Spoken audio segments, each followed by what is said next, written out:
때는 2007년 늦여름. 서울과 울산을 오가며 장거리 연애를 하던 시기. 매달 서울과 울산을 오가며 왕복 10시간이라는 시간을 투자하며 연애를 하다가 피서철이 되었다. 우리는 평소랑 그닥 다를 게 없었다만 피서철이라 대부분 성수기 요금을 요구하고 평소 사람 없던 한적한 손바닥만한 해변가라도 사람들이 바글바글하고, 암튼 그닥 마음에 안 드는 늦여름 밤이었다.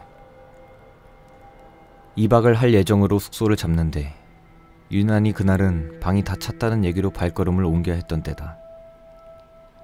한 곳 두 곳 똑같은 대답을 들을 때마다 조바심이 났다. 이러다 진짜 노숙인 건가? 그렇게 헤매던 도중 4번째 찾았던 업소에서 방이 있다는 소리를 들을 수 있었다. 브라보를 부르며 하우머치를 날리는 순간 이상하게도 시세와는 싼값에 당황하며 룸키를 받아들고 엘리베이터를 탔다. 생각 외의 염가에 놀란 우리는 말 바꾸기 전에 후다닥 입실한 후 씻는 둥 마는 둥 하며 기적이다, 신이 우릴 버리지 않았다 하며 잽싸게 우리 방으로 찜했다. 그때까진 참 좋았다. 노숙을 할 상황인데도 방을 구했다는 것과 정말 좋은 곳인데도 헐값에 들어왔다는 것, 두 가지만으로도 우린 정말 횡재했다고 생각했었다.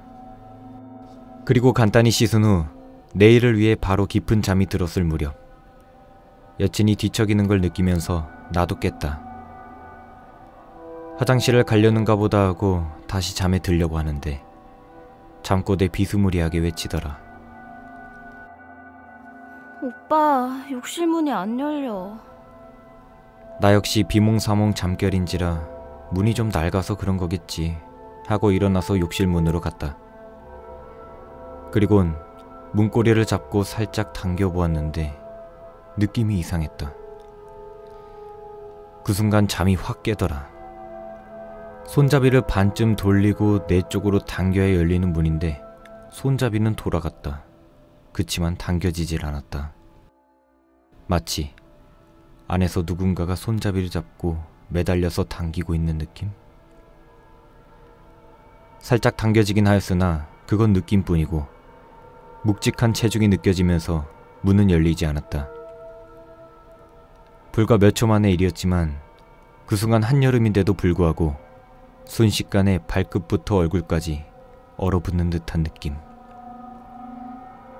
그치만 나보다 수백만 배는 더 겁이 많은 녀석이 옆에 있는 상황인데 내가 그 상황의 심정을 표현해버리면 100% 기절하거나 뛰쳐나가거나 둘 중 하나임이 분명했어서 다시 한번 문고리를 잡고 침을 꿀꺽 삼키며 마음속으로 하나, 둘, 셋을 외치며 힘껏 당겼다. 누군가가 문고리에 매달려서 튀어나오겠지 하며 말이다. 하지만 전혀 아무 일도 없었다. 문은 내가 준 힘만큼 순식간에 활짝 열리고 욕실은 깨끗했다. 그냥 열면 되지 왜 오버해? 이미 급한 상태인지 문이 열리자마자 잽싸게 들어간 애를 멈추고 내가 먼저 들어갔다. 아무래도 뭔가 이상했기 때문에. 슬쩍 둘러봐도 이상한 건 하나도 없었다. 아니, 딱 하나 있었다. 세면대에 방금 전까지 물이 가득 차 있었던 것처럼 주위에 물방울의 흔적과 더불어 흠뻑 젖어 있었다. 마치 몇 분 전까지 누군가가 머리를 감은 듯 말이다.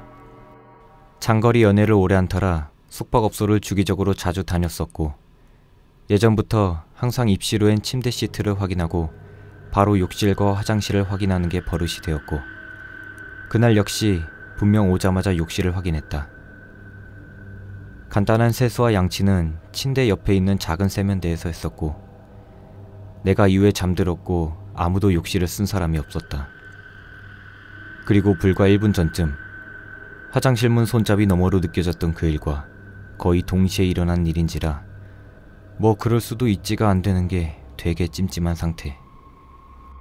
볼일을 다 보고 나온 여친은 뭔 일이 있었나 싶을 정도로 바로 잠들어 버렸고, 나 역시 내일 데이트 일정이 있었기에 계속 그 일에 매여 있을 수가 없어서 생각을 접고 잠이 들었다. 뭐 그냥 이렇게 지나갔으면 이렇게 글을 남길 리가 없겠지. 날이 밝고 핸드폰 알람에 눈을 뜨고 안 일어나는 여친을 반강제로 깨우고 나갈 준비를 했다. 그 후 아직까지 절대로 잊을 수 없는 끔찍한 것을 보고야 말았다. 남자인지라 항상 퇴실 준비는 내가 빨랐다. 화장을 하는 것도 아니고 머리가 길어서 말리는데 오래 걸리는 것도 아니니. 암튼 먼저 잽싸게 씻고 나와서 대충 찍어 바르고 주소 입고 퇴실 준비를 완료한 상태. 여친은 화장대 앞에서 콤팩트 거울을 보며 화장을 하고 난 뒤에서 녀석의 머리를 말려주고 있었다. 오늘 날씨 되게 더울 것 같은데 계획 좀 줄이고 저녁 때 놀까? 안 돼. 1분이 1시간 같아. 서울서 왕복 10시간이야. 계획 변경은 없어. 양보 못해. 뭐 그저 그런 대화를 나누면서 녀석은 변장에 열중이고 난 무작에 수치 많던 녀석의 머리를 말려주다. 그런데 갑자기 드라이기가 과열되면서 전원이 차단되길래 문득 고개를 들었다가 모텔 화장대의 거울을 무심코 보았다. 거울 정면엔 퀸 사이즈의 침대가 보였다. 아니, 보여야 했다. 거울에 비춰진 것은 아직도 생각하면 숨이 턱하고 막히는 말도 안 되는 게 보였다. 새하얀 침대 시트 위에 까만 단발머리에 짙은 회색의 터틀넥을 입은 여자가 거울에 정면 가득 채워진 채 날 응시하고 있었다. 놀래도 적당히 놀래야 주저앉거나 소리를 지르지. 그 이상의 충격을 받으면 그대로 온몸이 마비가 되는 걸 알지 모르겠다. 그 여자의 시선과 마주친 채로 고개도 돌릴 수 없을 정도로 경직이 되었고 할 수 있는 거라곤 눈을 감는 게 유일했다. 사랑의 힘이란 정말 위대한 것 같다. 그 순간에도 소리를 지르거나 뭔가 돌발 행동을 취하면 변장 중인 이 녀석은 그대로 기절해버릴 것 같은 생각이 드는 순간 미동도 하지 못하고 눈을 질끈 감아버렸다. 갑자기 드라이기를 멈추고 대화가 끊기자 손거울만 보면서 녀석이 한마디 한다. 뭐야? 왜 대답이 없어? 닭갈비 저녁에 먹어? 아니면 점심에 먹고. 저녁 술 한잔해? 그 소리에 정신이 들어 실눈을 살짝 조심스레 떴다. 씨발. 그 여자는 그대로 있었다. 보통 귀신은 보고 나서 헉 하고 다시 보면 사라지는 게 기본 룰 아닌가? 매너 쉐시네. 그 순간 무의식적으로 손가락에 힘이 들어갔고 드라이기가 위잉하면서 작동됐다. 귀신을 봤다. 본 거 맞으니 어쨌든 퇴실은 하자 라며 자기 암시를 걸면서 고개를 푹 숙이고 녀석의 머리를 마무리해준 후 잽싸게 짐을 꾸려 그 저주받은 모텔을 나왔다. 유난히도 이상했던 내 행동에 왜 그래? 화났어? 말을 해봐 좀. 하며 꼬치꼬치 물어보는 녀석에게 겨우겨우 둘러대고 달래주고 예정된 스케줄대로 늦여름을 즐기고 서울로 올라왔다. 솔직히 아무리 내가 헛것을 자주 보고 담이 세다 해도 정면으로 눈이 마주치고 사라지지 않는 상황인데 안 무서울 리가 없었다. 너무나 끔찍한 기억이라 그런지 생각외로 무의식적으로 잊고 다시 현실 생활로 돌아왔다. 그게 끝인 줄로만 알았다. 그 모텔을 나와 이틀 뒤 서울로 올라온 뒤였다. 그 당시 살던 집 바로 앞에 친구 녀석이 작은 횟집을 하고 있었다. 개업한 지 얼마 안 됐고 주위에 워낙 많은 친구들이 살고 있어서 매일매일 손님 중 절반은 친구들이었다.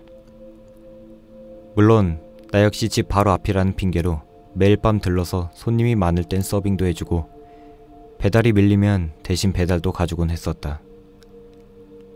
그날 밤 역시 그렇게 친구들 4명과 야외 테이블 하나 잡고 우럭 매운탕 하나에 술 한잔하며 이런저런 얘기를 하다가 문득 며칠 전 울산에 있었던 그 모텔에서 있었던 얘기를 해줬다.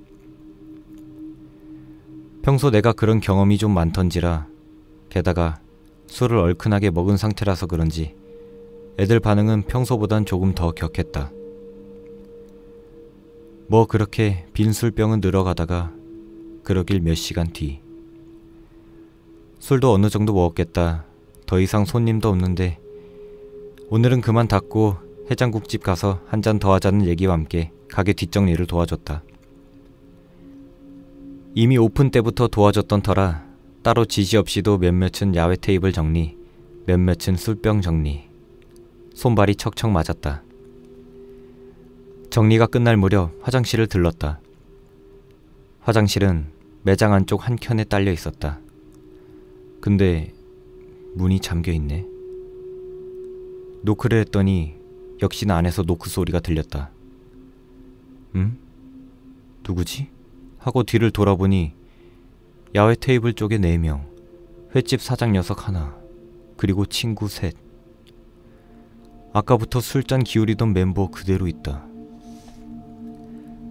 그러나 모두 다 내 눈앞에 있고, 그럼 화장실엔 아무도 없어야 정상이다. 야, 우리 말고 누구 왔냐? 아니? 왜? 화장실에 누구 있는데? 하고 뒤를 돌아 노크를 했다. 선명한 노크 소리. 나만 들은 게 아니라 친구들 모두 다 같이 들었다. 가게 주인인 친구놈이 순간 황당한 표정으로 나를 밀치더니 주먹으로 문을 두들겼다. 뭔가 이상한 걸 느낀 녀석은 문을 꽉 잡더니 있는 힘껏 열었다. 역시나 열린 화장실엔 아무도 없었다. 차라리 누군가 있었더라면 황당하기만 했을 텐데 말이다. 불과 이틀 전 울산에서 겪었던 이상한 일이 그대로 일어난 것이다. 그 순간 약 10초 동안 정적이 흘렀다. 마치 1초가 1시간 같았다. 입이 바싹 말라오며 눈앞이 아찔해졌다. 겨우 정신을 차리고 밖으로 나와 담배를 한 대 물었다. 라이터를 찾는 도중 다 같이 앉아있던 테이블에 하늘색 라이터가 보여서 무심코 집어들었다. 라이터에 선명하게 그 모텔 이름이 새겨져 있었다. 아, 씨발. 아주 오래전에 나에게 타로 카드와 각종 오컬트를 알려주었던 누님의 얘기가 떠올랐다. 아주 안 좋은 일을 겪을 때 그 자리에서 빨리 피하고 아무것도 가져오지 말라고 했던. 라이터를 바로 도로변 하수구에 버렸다. 그리곤 아무도 말을 못한 채 경직된 표정으로 평소보다 빨리 가게 셔터를 내리고 해장국집으로 갔다. 그 뒤엔 더 이상 단발머리의 여자를 볼 수 없었다.